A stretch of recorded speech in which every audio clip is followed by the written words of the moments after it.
शांति।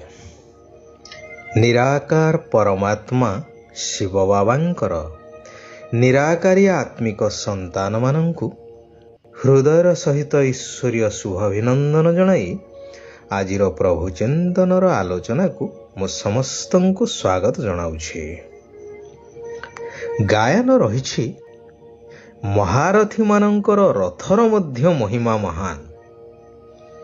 शास्त्र अनुसारे जेतेबेले महाभारत युद्ध हेला सेतेबेले श्रीकृष्ण पांडव पांच भाईंको सहित रहिले एवं पांच जन को पचारिले युद्ध पाई काहाकू कौन आवश्यकता रहिछि, केउं दिव्यास्त्र बा अन्यान्य कौन चाहुछ।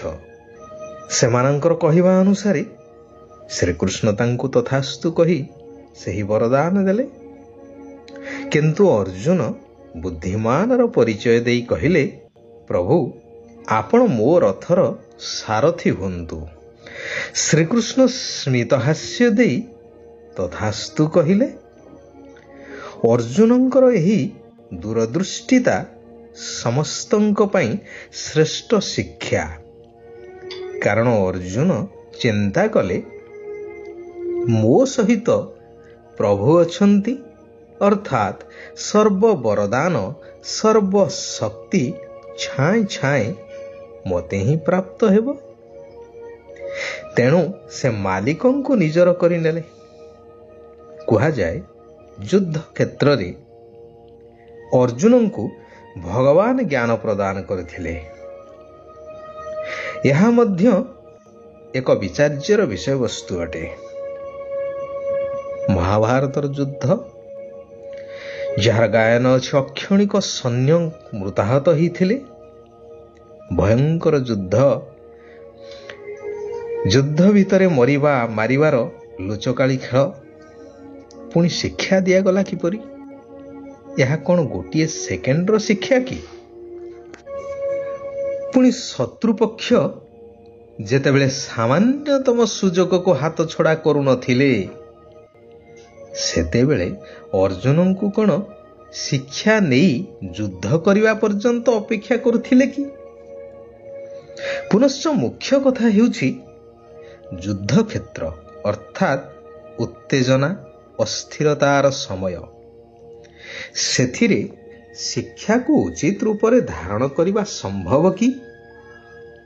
तेबे हाँ, यह वास्तव जे अर्जनयते इति अर्जुन बा ओटे सो अर्जुन, अर्थात जिए ज्ञान अर्जन करे से ही अर्जुन। यह सूक्ष्म रहस्ययुक्त कथा वस्तु अटे, जहाकू स्थूल आकार रे परिप्रकाश करी समाज को दिग्दर्शन देवा बा शिक्षा देवार प्रयास करा जाइछि। धर्म आउ अधर्म तार प्रभेद जणै देवाकू बा तार परिणति जणैबा पई यह सब प्रयास। आमे समस्ते हेउछे आत्मा रूपक अर्जुन। एई शरीर रूपक रथरे रथी ही पांच विकार रूपी माया सहित आमे युद्ध करुछे। यह ही सूक्ष्मतम कथा। यह ही हेउछि वास्तविक महाभारत युद्ध। कारण प्रत्येक मनुष्य प्रत्येक मुहूर्त रे युद्ध करि चलिछि मानसिक स्तर रे पंच विकार रूपी माया सहित। एवं यही युद्ध क्षेत्र रे आत्मा रूपी अर्जुन मानंकु आत्मज्ञान प्रदान करुछन्ति स्वयं सर्वशक्तिवान सर्वात्मांकर पिता परमात्मा। जेहेतु परमात्मा हेउछन्ति निराकार अशरीरी, तेणु से एही ठारे अनुभवी वृद्ध शरीरर आधार नियंती बा शरीर रूपी रथर आधार नेउछन्ति, जहांको नाम रखुछन्ति प्रजापिता ब्रह्मा। ଶାସ୍ତ୍ରରେ ଗାୟନ ଅଛି ଯେ ବ୍ରହ୍ମାଙ୍କ ଦ୍ୱାରା ସୃଷ୍ଟିର ରଚନା। ତେଣୁ ସେଇ ବୃଦ୍ଧ ଏବଂ ଅନୁଭବୀ ଶରୀରର ଆଧାର ନେଇଥାନ୍ତି ଭଗବାନ। ତେବେ ବ୍ରହ୍ମାଙ୍କର ମଧ୍ୟ ସେଇଥିପାଇଁ ପୂଜା ନାହିଁ, ଯେହେତୁ ସେ ହେଉଛନ୍ତି ଏହି କଳିଯୁଗୀ ମନୁଷ୍ୟ, ଯାହାଙ୍କ ଆଧାରରେ ଭବିଷ୍ୟ ସତ୍ୟଯୁଗୀ ନୂତନ ସୃଷ୍ଟିର ପ୍ରଜା ସୃଷ୍ଟି କରାଯାଉଛି। ଯାହା ଶାସ୍ତ୍ରରେ ଗାୟନ ଅଛି ଯେ ବ୍ରହ୍ମାଙ୍କ ଦ୍ୱାରା ସୃଷ୍ଟିର ରଚନା। ବ୍ରହ୍ମାଙ୍କ ଦ୍ୱାରା ଅର୍ଥାତ୍ କଲାବାଲା ନିରାକାର ପରମାତ୍ମା, ମାଧ୍ୟମ ହେଉଛନ୍ତି ସାକାରୀ ବ୍ରହ୍ମା। ଯେହେତୁ ଏହି କଳିଯୁଗୀ ତମ ପ୍ରଧାନ ଦୁନିଆର ଏବେ ମହାବିନାଶ ହେବାକୁ ଯାଉଛି, ଏ କଥା ମଧ୍ୟ କେହି ଅସ୍ୱୀକାର କରିପାରିବେ ନାହିଁ।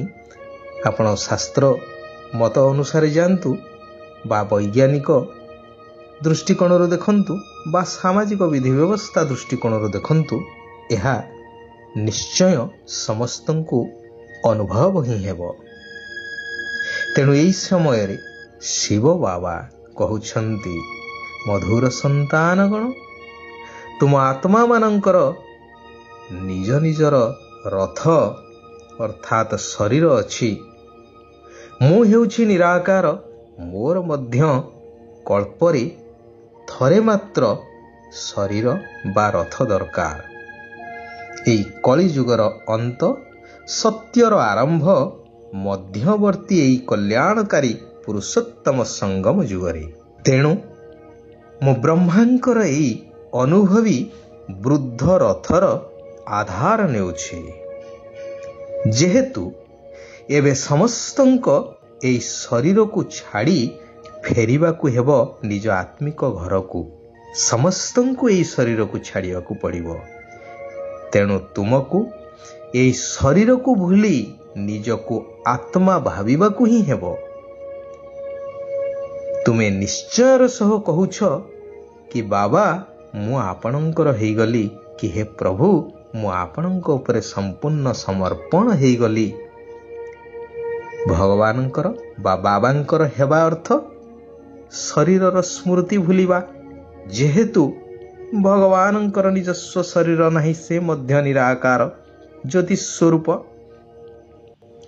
ଯେପରି ଶିବ ବାବା ଏହି ବ୍ରହ୍ମାଙ୍କର ଶରୀରରେ ଆସୁଛନ୍ତି ପୁଣି ଚାଲି ଯାଉଛନ୍ତି, ସେହିଭଳି ତୁମେ ପିଲାମାନେ ମଧ୍ୟ ଏହି ଶରୀର ରୂପକ ରଥରେ ଯିବା ଆସିବା କରିବାର ଅଭ୍ୟାସ କର। ସମୟ ଅନୁସାରେ, କାର୍ଯ୍ୟ ଅନୁସାରେ ଏହି ଶରୀରରେ ପ୍ରବେଶ କର ଏବଂ ଶରୀର ଠାରୁ ଅଲଗା ହେଇଯାଅ। ଏହା ସହଜ ରୀତିରେ ହେବା ଦରକାର। ନିଜକୁ ଆତ୍ମା ମନେ କରି ବାବାଙ୍କୁ ମନେ ପକାଅ। ବାବା ବର୍ତ୍ତମାନ ଏହି ପାଠ ପଢ଼ାଉଛନ୍ତି। ମନୁଷ୍ୟରୁ ଦେବତା ଅର୍ଥାତ୍ ଭବିଷ୍ୟ ରାଜ୍ୟ ପଦର ଅଧିକାରୀ କରାଇବା ପାଇଁ। ସେଥିପାଇଁ ଏହାର ନାମ ରାଜଯୋଗ, ଅର୍ଥାତ୍ ଯେଉଁ ଯୋଗ ଆଧାରରେ ସହଜରେ ରାଜପଦକୁ ପ୍ରାପ୍ତ କରାଯାଇପାରେ। ଋଷି ଅର୍ଥାତ୍ ତ୍ୟାଗୀ, ତପସ୍ୱୀ ବା ବିକାରର ସନ୍ନ୍ୟାସ କରିବାକୁ ହେବ। ଏହା ଏପରି ଜ୍ଞାନ ଯାହା ସାରା ବିଶ୍ୱକୁ ପରିବର୍ତ୍ତନ କରିବାର ଏକ ନିଆରା ପାଠପଢ଼ା।